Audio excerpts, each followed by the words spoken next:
जय हिंद दोस्तों, आज के इस वीडियो में आपका तहे दिल से स्वागत है। आज जो प्रथम पाली में विज्ञान का एग्ज़ाम हुआ है उसका आंसर की आप लोगों के समक्ष प्रस्तुत है। तो बिना किसी देरी के आगे बढ़ते हैं। तो क्वेश्चन नंबर 1 कहता है कि किस दर्पण की फोकस दूरी चिन्हों की परिपाटी के अनुसार ऋणात्मक मानी जाती है। तो कौन सा दर्पण होता है? तो अवतल दर्पण। तो इस तरह इसका राइट आंसर हो जाएगा option number B. Question number 2 कहता है कि अवतल दर्पण में आवर्धित काल्पनिक प्रतिबिंब बनाने के लिए वस्तु को कहाँ रखा जाता है। तो कहाँ रखा जाता है? तो फोकस और ध्रुव के बीच। तो इस तरह इसका राइट आंसर हो जाएगा option number A. Question number 3 कहता है कि प्रकाश के अपवर्तन के कितने नियम हैं। तो प्रकाश के अपवर्तन के 2 नियम हैं। इस तरह इसका राइट आंसर हो जाएगा option number B. Question number 4 कहता है कि किसी माध्यम के अपवर्तनांक का मान क्या होता है। तो sin i by sin r। तो इस तरह राइट आंसर हो जाएगा ए। लेंस की क्षमता का एसआई मात्रक क्या होता है। तो अगर लेंस की क्षमता का एसआई मात्रक डायोप्टर होता है। इस तरह इसका राइट आंसर हो जाएगा option number D. Question number 6 कहता है कि अवतल लेंस में आवर्धन क्या होता है। तो अवतल लेंस का आवर्धन होता है v/u। इस तरह राइट आंसर हो जाएगा ऑप्शन नंबर सी। हीरे का अपवर्तनांक कितना होता है। तो हीरे का अपवर्तनांक 2.42 होता है। तो इस तरह इसका राइट आंसर हो जाएगा ऑप्शन नंबर डी। एक प्रिज्म कितने सतहों से घिरा होता है। तो एक प्रिज्म 5 सतहों से घिरा होता है। इस तरह इसका राइट आंसर हो जाएगा ऑप्शन नंबर डी। अगला क्वेश्चन कहता है कि निम्नलिखित में किस लेंस को अपसारी लेंस कहते हैं। तो किस लेंस को कहते हैं? तो अवतल लेंस। तो इस तरह इसका राइट आंसर हो जाएगा ऑप्शन नंबर ए। अगला क्वेश्चन कहता है कि दृश्य प्रकाश में किस वर्ण का तरंगदैर्घ्य अधिकतम होता है। तो किसका होता है? लाल का। तो इस तरह इसका राइट आंसर हो जाएगा ऑप्शन नंबर सी। अगला क्वेश्चन कहता है कि प्रतिरोध का मान बढ़ाने के लिए प्रतिरोधकों को जोड़ा जाना चाहिए। किस क्रम में जोड़ा जाना चाहिए? तो श्रेणी क्रम में जोड़ा जाना चाहिए। तो हिंदी में ऑप्शन ए में है पार्श्व क्रम और ऑप्शन बी में है समांतर क्रम, जो कि दोनों एक ही हैं, लेकिन होना क्या चाहिए था? श्रेणी क्रम। तो हिंदी के हिसाब से आपका हो जाएगा ऑप्शन नंबर डी, इनमें से कोई नहीं। जबकि इंग्लिश के हिसाब से आपका हो जाएगा ऑप्शन नंबर ए सीरीज। ठीक है, तो इस तरह इसमें थोड़ा सा विरोधाभास आंसर हो गया है।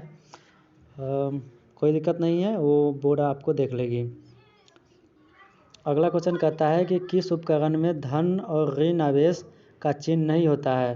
तो किस में नहीं होता है? कुंडली में। तो इस तरह इसका राइट आंसर हो जाएगा ऑप्शन नंबर डी। अगला क्वेश्चन कहता है कि एक अभिसारी किरण पुंज समतल दर्पण पे आपतित होता है तो परावर्तित किरण पुंज होगा किस तरह होगा? तो समानांतर। तो इस तरह इसका राइट आंसर हो जाएगा ऑप्शन नंबर सी। चुंबकीय फ्लक्स का एसआई मात्रक है। तो चुंबकीय फ्लक्स का एसआई मात्रक कौन होता है? तो ऑप्शन नंबर सी। जितने भी क्वेश्चन आए हैं सारा क्वेश्चन मेरे द्वारा बताया गया था पहले ही, और वही क्वेश्चन आया है। ठीक है, अब अगला नंबर क्वेश्चन कहता है कि एक एमीटर के 0 तथा 2 एम्पियर अंकों के बीच 20 विभाग है। तो एमीटर का अल्पतम मार्क क्या होगा? तो क्या हो जाएगा? 0.2 को हम 20 से डिवाइड करते हैं तो आएगा 0.1 एम्पियर। इस तरह इसका राइट आंसर हो जाएगा ऑप्शन नंबर बी। अगला क्वेश्चन कहता है कि यदि कई प्रतिरोध समानांतर हो तो उनका समतुल्य प्रतिरोध होगा। प्रतिरोध से कम होगा। तो इस तरह इसका राइट आंसर हो जाएगा ऑप्शन नंबर बी। अगला क्वेश्चन कहता है कि निम्नलिखित में कौन सा ऊर्जा का अनवीकरणीय स्रोत है। तो कौन है? पेट्रोलियम। इस तरह इसका राइट आंसर होगा ऑप्शन नंबर सी। जीवाश्म ईंधन की ऊर्जा का वास्तविक स्रोत है। तो जीवाश्म ईंधन ऊर्जा का वास्तविक स्रोत कौन है? तो सूर्य है। तो इस तरह इसका राइट आंसर हो जाएगा ऑप्शन नंबर बी। अगला क्वेश्चन कहता है कि जो दहन कर ऊष्मा उत्पन्न करता है उसे कहते हैं ईंधन। तो इस तरह इसका राइट आंसर हो जाएगा ऑप्शन नंबर बी।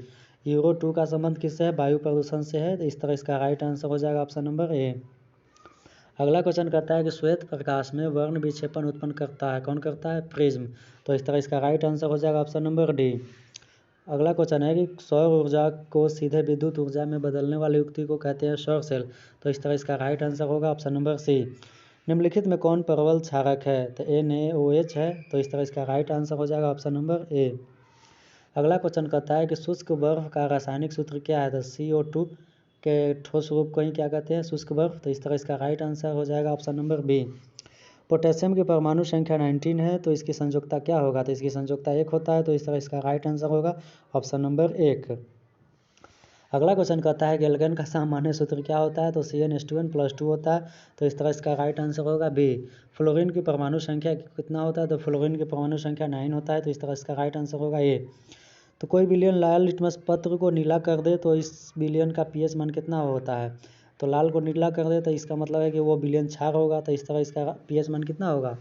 7 से अधिक होगा, तो इस तरह इसका राइट आंसर हो जाएगा ऑप्शन नंबर बी। ऑक्सीजन का परमाणु भार क्या है? तो ऑक्सीजन का परमाणु भार 16 होता है, तो इस तरह इसका राइट आंसर हो जाएगा ऑप्शन नंबर सी। बॉक्साइट किसका अयस्क है? तो एल्युमिनियम का है, तो इस तरह इसका राइट आंसर होगा ऑप्शन नंबर सी। अगला क्वेश्चन है कि धातुओं की क्रियाशीलता का सही क्रम कौन है?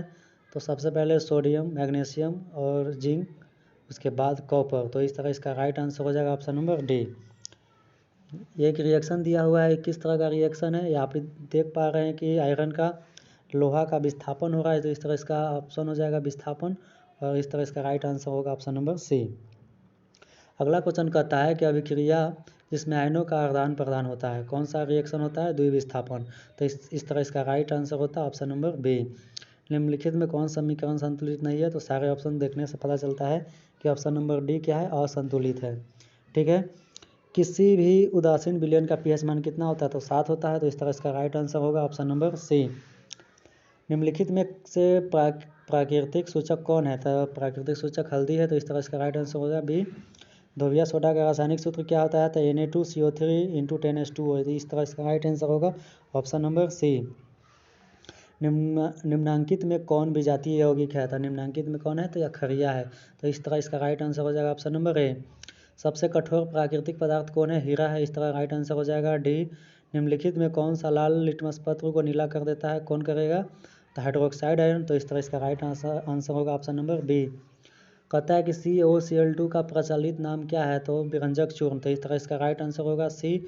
आयोडीन युक्त नमक है, तो आयोडीन नमक कौन है? ए और बी दोनों है, तो इस तरह इसका राइट आंसर हो जाएगा ऑप्शन नंबर सी।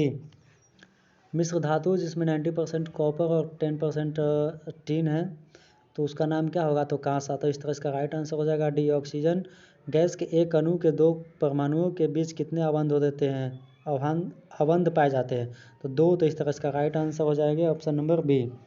यशद पुष्प क्या है? तो जेडनओ को यशद पुष्प कहते हैं, और इस तरह इसका राइट आंसर हो जाएगा ऑप्शन नंबर ए। उच्च वसा अम्लीय के सोडियम लवण कहलाते हैं साबुन, तो इस तरह इसका राइट आंसर होगा ऑप्शन सी। निम्नलिखित में कार्बोनिल समूह के संकेत कौन है? तो CO आपका जो है कार्बोनिल समूह का संकेत है, तो इस तरह इसका राइट आंसर होगा ऑप्शन नंबर सी। अगला क्वेश्चन है कि निम्नलिखित कार्बनिक यौगिक में कौन सा यौगिक एल्काइन है? तो एसिटिलीन है, तो इस तरह इसका राइट आंसर होगा option number C. Carbon hydrogen से संजोग कर बनाता है क्या? हाइड्रोकार्बन, तो इस तरह इसका राइट आंसर हो जाएगा ऑप्शन नंबर सी। बोरान एवं एल्युमिनियम आवर्त सारणी के किस वर्ग में के तत्व है? तो 13 के तत्व है, तो इस तरह इसका राइट आंसर हो जाएगा ऑप्शन नंबर सी। अगला क्वेश्चन कहता है कि मूत्र का पीला रंग किस वर्णक के कारण होता है? तो ये क्रोम के कारण होता है, तो इस तरह इसका राइट आंसर होगा ऑप्शन नंबर बी। बाघ उपभोक्ता है तृतीय पोषी स्तर का, तो इस तरह इसका राइट आंसर होगा ऑप्शन नंबर सी। अगला क्वेश्चन कहता है कि पित्त रस का स्राव होता है, कहाँ से होता है? तो यकृत से होता है, तो इस तरह इसका राइट आंसर हो जाएगा ऑप्शन नंबर बी। मनुष्य, बिल्ली तथा चमगादड़ के अग्रपाद है समझात अंग है, तो इस तरह इसका राइट आंसर हो जाएगा ऑप्शन नंबर ए। निम्नलिखित में कौन पुनरुद्भवन का उदाहरण है? तो हाइड्रा है, तो इस तरह इसका राइट आंसर हो जाएगा ऑप्शन नंबर ए। अगला क्वेश्चन कहता है कि किसी जीव की जीनी संरचना कहलाती है जीनोटाइप, तो इस तरह इसका राइट आंसर होगा ऑप्शन नंबर ए। रक्त का लाल रंग निम्नलिखित में से किस प्रोटीन की उपस्थिति के कारण होता है? हीमोग्लोबिन के कारण, तो इस तरह इसका राइट आंसर हो जाएगा ऑप्शन नंबर बी।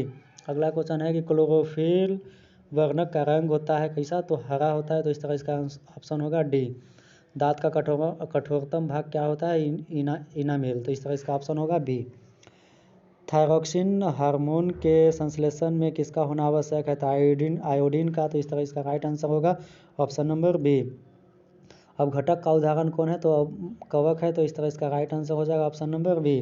पृथ्वी पर ऊर्जा का मुख्य स्रोत क्या है? सूर्य है, तो इस तरह इसका राइट आंसर हो जाएगा ऑप्शन नंबर डी। अगला क्वेश्चन कहता है कि निम्नलिखित में कौन पर्यावरण का हिस्सा है? तो कौन है? तो इनमें से सभी है, तो इस तरह इसका राइट आंसर हो जाएगा ऑप्शन नंबर डी, एक वन पारिस्थितिकी तंत्र में कितने पोषी स्तर होते हैं? कितने होते हैं? 4। तो इस तरह इसका राइट आंसर हो जाएगा ऑप्शन नंबर डी। फल पकाने वाले हार्मोन है कौन है? तो एथिलीन है। तो इस तरह इसका राइट आंसर हो जाएगा ऑप्शन नंबर ए। और गोबरछत्ता क्या है? एक मृत जीवी है। इस तरह इसका राइट आंसर हो जाएगा ऑप्शन नंबर ए। ओजोन का आणविक सूत्र क्या है? O3 है। इस तरह इसका राइट आंसर हो जाएगा ऑप्शन नंबर बी। अगला क्वेश्चन कहता है कि कवक में पोषण की कौन सी विधि होता है? तो मृत जीवी होता है। तो इस तरह इसका राइट आंसर हो जाएगा ऑप्शन नंबर सी। पारिस्थितिकी तंत्र में ऊर्जा का प्रवाह होता है, एक दिशीय होता है और यूनिडायरेक्शनल होता है। तो इस तरह इसका राइट आंसर हो जाएगा ऑप्शन नंबर ए। मानव हृदय में कितने चैम्बर होते हैं, कोष्ठक होते हैं? तो 4 होते हैं। इस तरह इसका राइट आंसर हो जाएगा ऑप्शन नंबर डी। विकासीय दृष्टिकोण से हमारी किससे अधिक समानता होती है? तो चिंपैंजी से। इस तरह इसका राइट आंसर हो जाएगा ऑप्शन नंबर ए। अगला क्वेश्चन कहता है कि दूध से दही बनने में निम्नलिखित में से कौन सा अभिक्रिया होता है? तो किण्वन। इस तरह इसका राइट आंसर हो जाएगा ऑप्शन नंबर बी। निम्नलिखित में से किससे रंध्र से छिद्र घिरे होते हैं? तो गार्ड कोशिका से होते हैं। तो इस तरह इसका राइट आंसर हो जाएगा ऑप्शन नंबर बी। अगला क्वेश्चन कहता है कि कौन सी गैस श्वसन क्रिया में मुक्त होती है? तो कौन होता है? तो CO2। इस तरह इसका राइट आंसर हो जाएगा ऑप्शन नंबर डी। अगला क्वेश्चन कहता है कि निम्नलिखित में से किस रंग के प्रकाश किरण प्रकाश संश्लेषण के लिए सबसे ज़्यादा प्रभावी होता है? तो लाल। तो इस तरह इसका राइट आंसर हो जाएगा ऑप्शन नंबर डी। ग्लूकोज के पूर्ण ऑक्सीकरण से क्या मुक्त होता है? तो सभी होता है। तो इस तरह इसका राइट आंसर हो जाएगा ऑप्शन नंबर डी। अगला क्वेश्चन है कि कोशिका झिल्ली किस प्रकार की झिल्ली है? तो अर्धपारगम्य है। तो इस तरह इसका राइट आंसर हो जाएगा सी। ATP का विस्तारित रूप क्या है? तो एडिनोसिन ट्राइफॉस्फेट। तो इस तरह इसका राइट ऑप्शन हो जाएगा ऑप्शन सी। अगला क्वेश्चन है कि स्टार्च की उपस्थिति की जांच के लिए किस विलयन का उपयोग करते हैं? तो आयोडीन का करते हैं। तो इस तरह इसका राइट आंसर हो जाएगा option number A. Last question कहता है कि प्रकाश संश्लेषण की दर निम्नलिखित में से किन कारकों पर निर्भर करता है? तो प्रकाश के गुण और प्रकाश की मात्रा दोनों पे। तो इस तरह इसका राइट आंसर हो जाएगा ऑप्शन नंबर सी। ये थोड़ा मुझे डाउटफुल आंसर लग रहा है, या तो ऑप्शन बी भी हमें लग रहा है, बट ज़्यादातर सी के साथ जाऊंगा मैं। अगर ये वीडियो आपको अच्छा लगा हो और तो लाइक सब्सक्राइब और शेयर करें और अपने दोस्तों के साथ शेयर करें ताकि वो भी अपना आंसर को मैच कर सके। ठीक है, जय हिंद। इसी के साथ जय हिंद, जय दोस्तों।